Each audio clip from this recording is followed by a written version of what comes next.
Hey, it's Eric Olson with video number 2 of the Roberto Blake's 100 Video Challenge.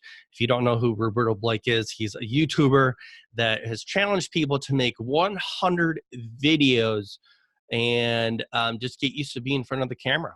My other video, I was speaking about how I only did podcasting because I was never comfortable in front of the camera. Leave me a comment below. Are you like me?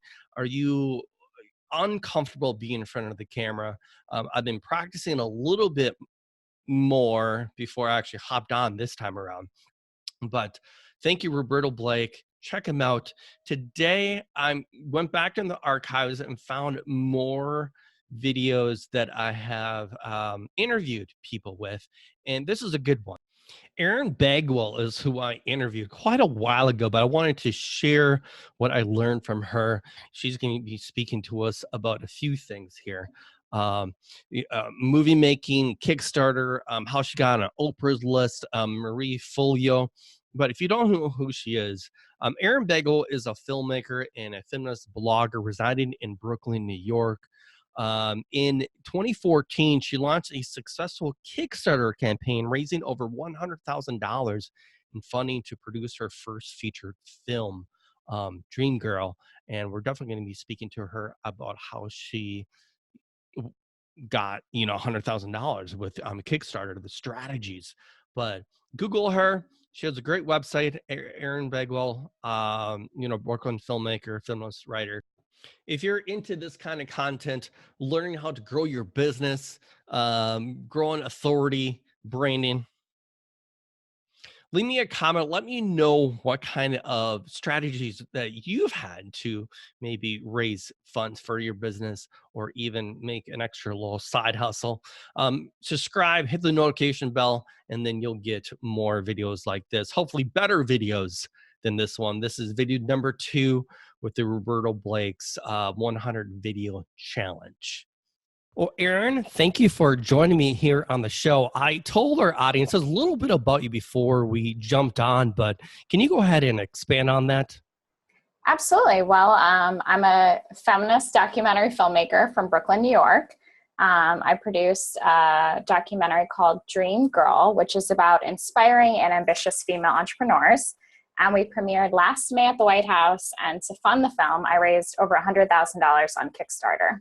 Nice. You're going to have to share your strategies about the Kickstarter because that is a huge accomplishment. I mean, how did you go do that really? Yeah, I think there's a lot of tips and tricks. I wrote an article on Feminist Wednesday called How to Crush Your Kickstarter Campaign that gives, 30 detailed tips on, the strategy that I did. But I will say, my background is in marketing and design. So, putting together a really beautiful campaign was something that was really important to me.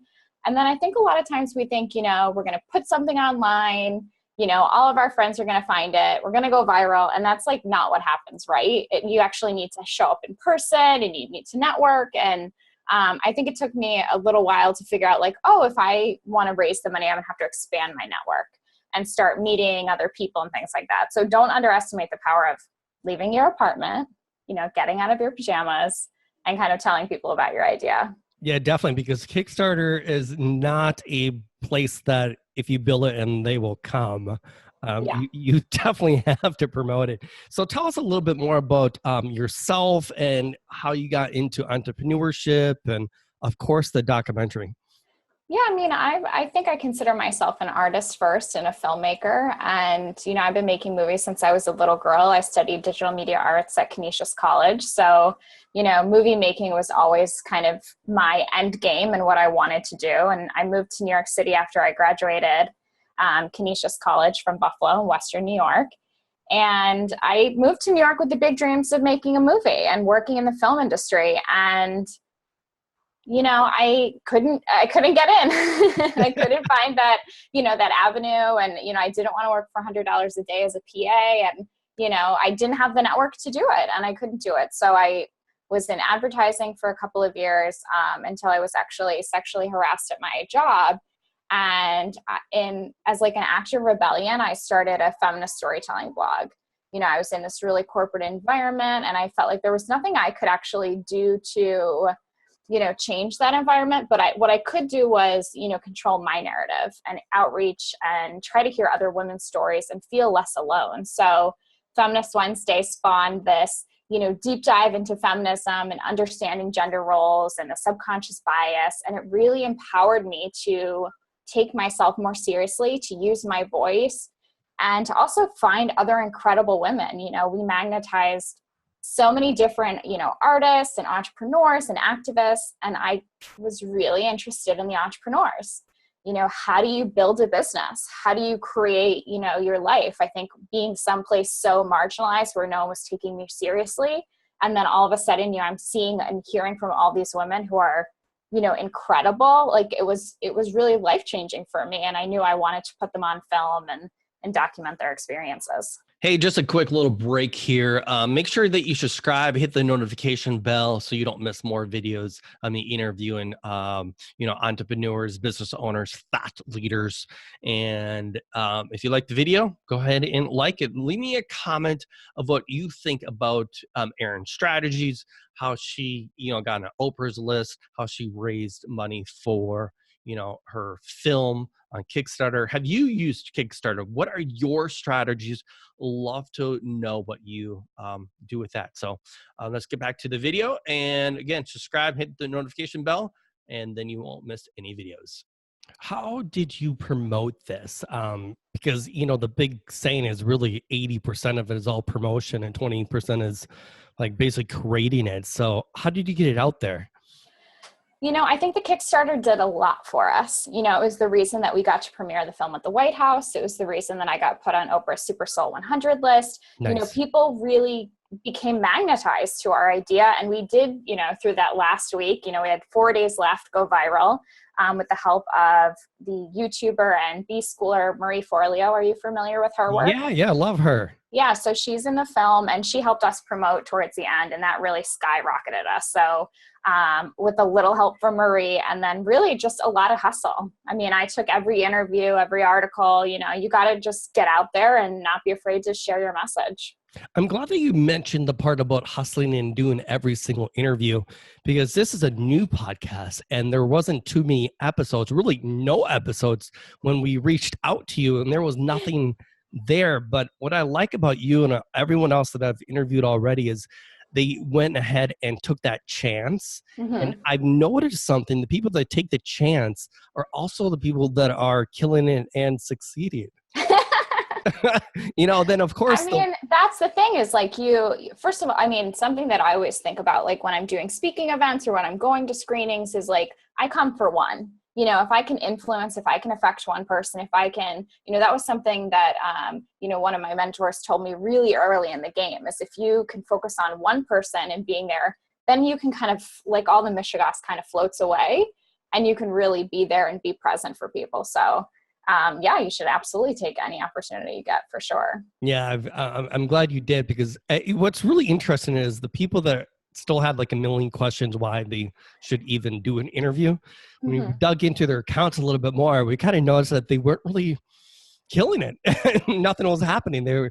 I think they were putting a big wall in front of themselves that they didn't even need to anyways, Self-sabotage is something that we talk about in the film, and I think it's really major. And I think especially for entrepreneurs and artists, I think it's really easy to get in our own way and to kind of, like you said, put those walls up. I'm not ready yet. I'm not, my product isn't perfect yet. My website isn't great yet. I was just working on my website earlier today, and we can always find those little things that we want to perfect. What blogs and digital tools are you using on a daily basis for your, your business? Or, do you have any favorite things you read? That's such a great question. Honestly, I'm reading a lot of fiction right now. I'm reading a lot of Ann Patchett books. Something that I've been trying to do is like the digital detox. I have my, books in my hand, and being able to like disconnect from the computer and my phone. I think we're always on. As a business owner, I'm always on my phone, and it's exhausting. And so trying to find those spaces to like regenerate and to feel full, where I'm not totally connected, I think that for me has been really helpful this year. Yeah, definitely. What about any digital tools, any new apps or anything that you've discovered? I mean, I'm really obsessed with Squarespace. Okay.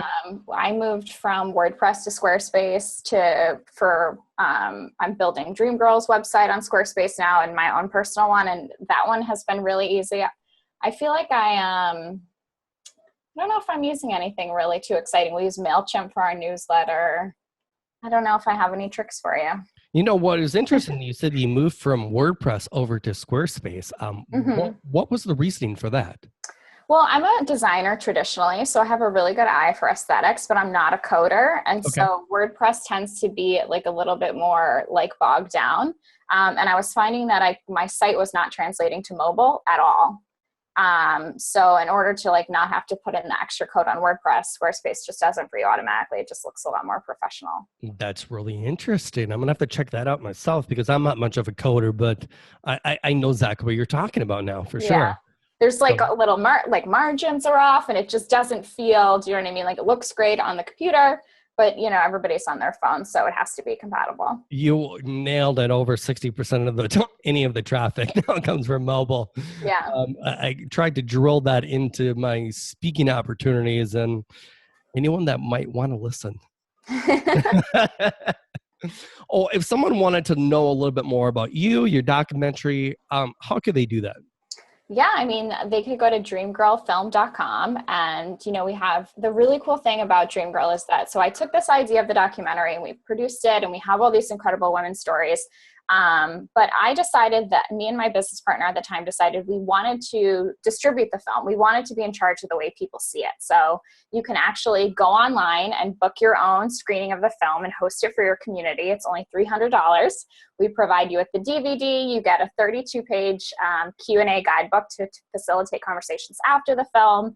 And then we help promote it on our website. So we've done about 250 screenings worldwide over the past year, which we're so proud of. And it's so incredible because we get to meet all of our hosts and learn about what's important to them about the film and have created this really amazing community. So if you're interested in the film, you want to host a screening, I don't know when this is coming out, but Women's History Month is, in March is always our busiest month. You can book a screening for your community, for your company, in your living room, wherever you want to do it.